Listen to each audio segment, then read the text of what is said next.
crying little. Yoga.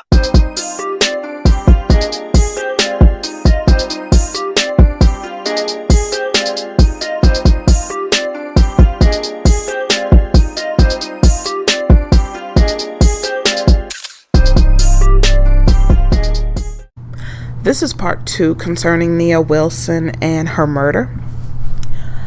I have been hearing comments about what happened to her.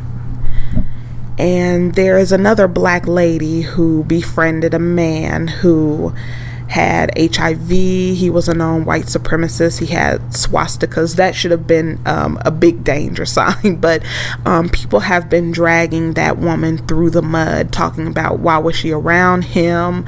Why would she believe anything that he says, when he probably said that, it's a period that he went in his life and he's no longer like that. He could have gave her a sincere story about how he's not like that, and you can only go by someone's word. I have been hearing a lot of disgusting talk concerning murders with black women involved, and these are not the same discussions that I hear when a black male is murdered.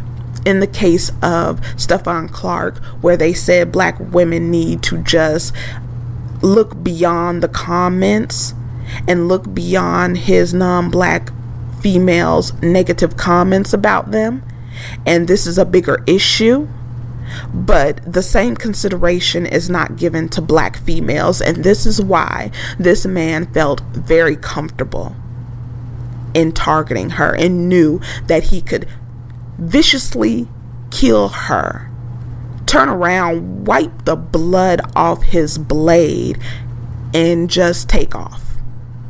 He had more fear from the police capturing him than anyone defending this black woman. The black woman who was killed, her body was put in a trash can in the back of that disgusting man's house.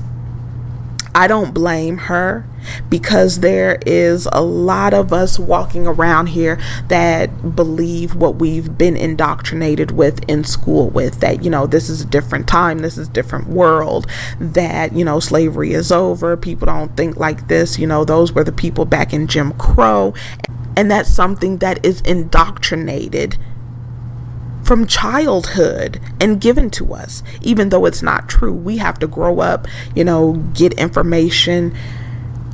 We're not going to be taught this, but we have to seek out this information. Some of our family members or friends or people that we know or like may give us those bits of information and start us on that road, but we are indoctrinated from birth with lies.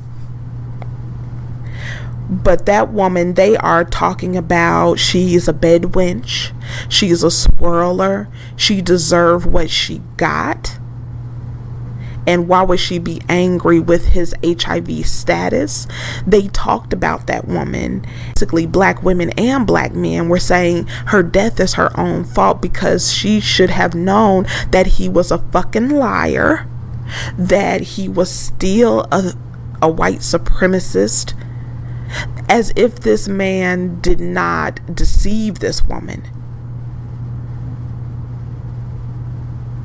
and that she should have had a crystal ball to see the truth.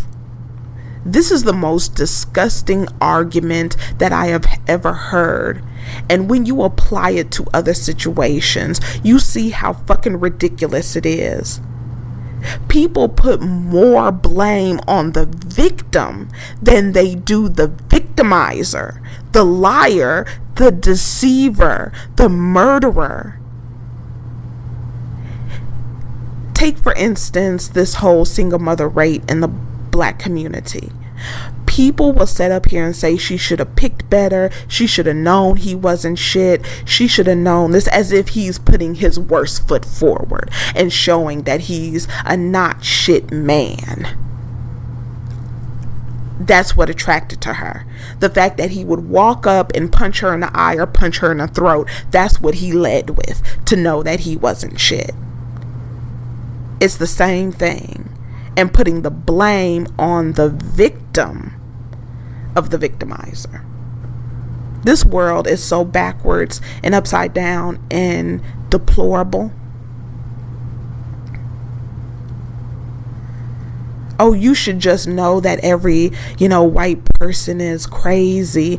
You have to work around them. You live around them. You interact with them every goddamn day. I do myself. And to sit up here and act like, oh, you're just going to be this super ass hero like you're fucking Black Panther, or have your spidey senses tingling that this one is going to harm you or this one won't. How the fuck do you know? Honestly, it's just people just sitting up here talking so much shit, so much bullshit, trying to make themselves seem like they are something they're not. As if they're saying, I wouldn't be victimized. I couldn't be fooled. I couldn't be tricked.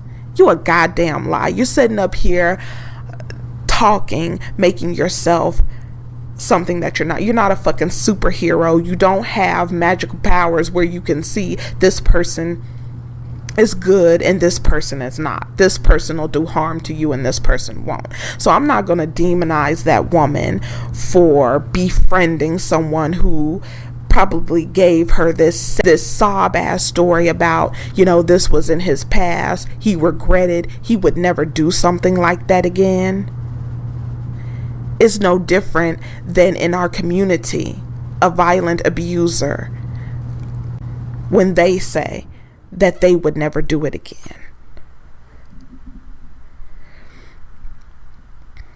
But people were talking about that woman, just dragging her through the mud. It made me sick. And this was by other Black people. And I think you know who he is, but I'm not going to say anybody's name. I mean, you know who these people are. I believe a swirler himself, which is unbelievable for someone like that to have a problem with swirling. I guess it just depends on your gender. But he said that, these men are promoted to Black women. Certain women are saying this is the better man, or you should get with this man because they're better. And saying that, and then saying, this is not the better man. This is what they will do to you.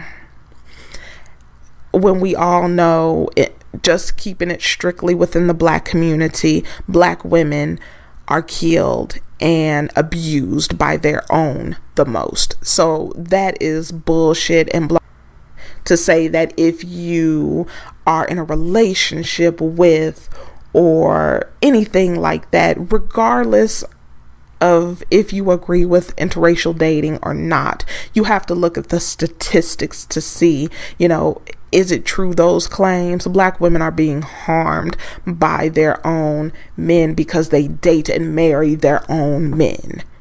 If there's any domestic violence or a murder, especially with Black women, most of the time it's at the hands of the man that she's with, which is overwhelmingly her own men. But I thought that was a disgusting thing to say, to try and use the murder of a woman. This is so unbelievable to me. The murder of this woman, and then try and talk about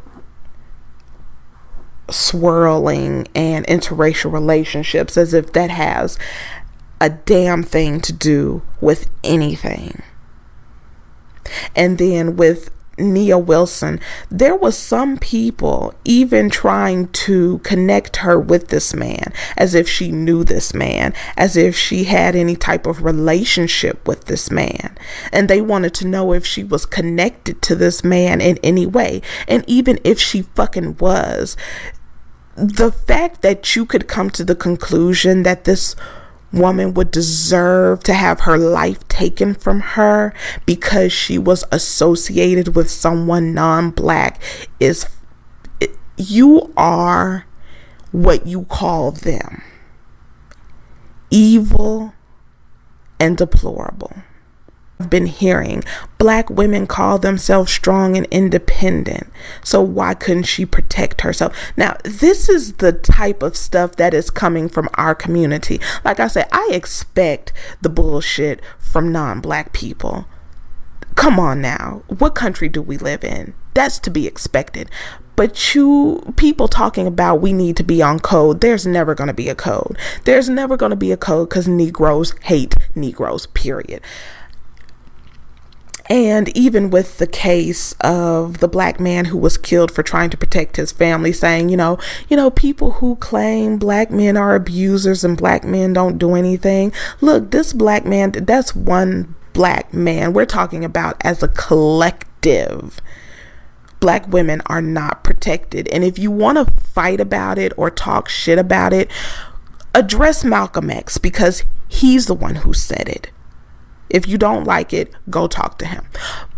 But there has been some really nasty comments being said by other black people about these black women and their death.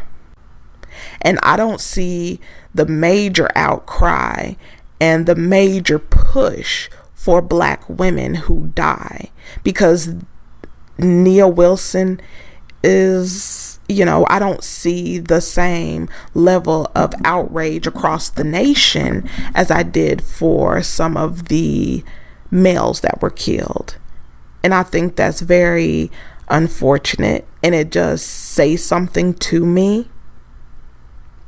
And also the woman who was killed and placed in the dumpster, they have just dismissed her altogether because she had a friendship. Nobody has any evidence that this woman was in a relationship. No, they were just making assumptions when his own daughter, who had been abused by him in a horrific way, said that he would befriend black people to harm them. So it makes sense that, maybe she felt pity on him. Maybe he gave her a sob story. And, black people are soft-hearted, especially for other people, but are soft-hearted by nature.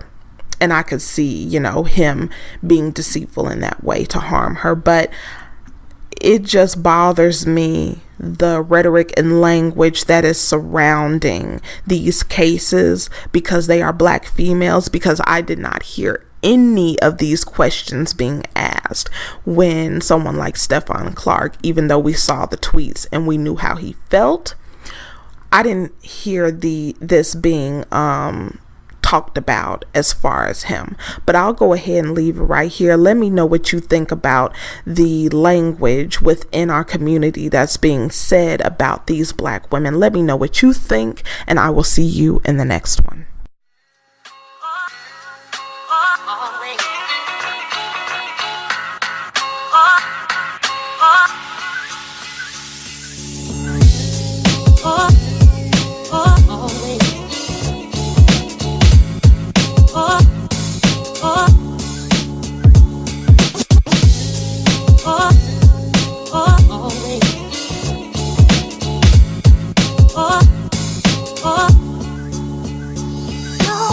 But I wasn't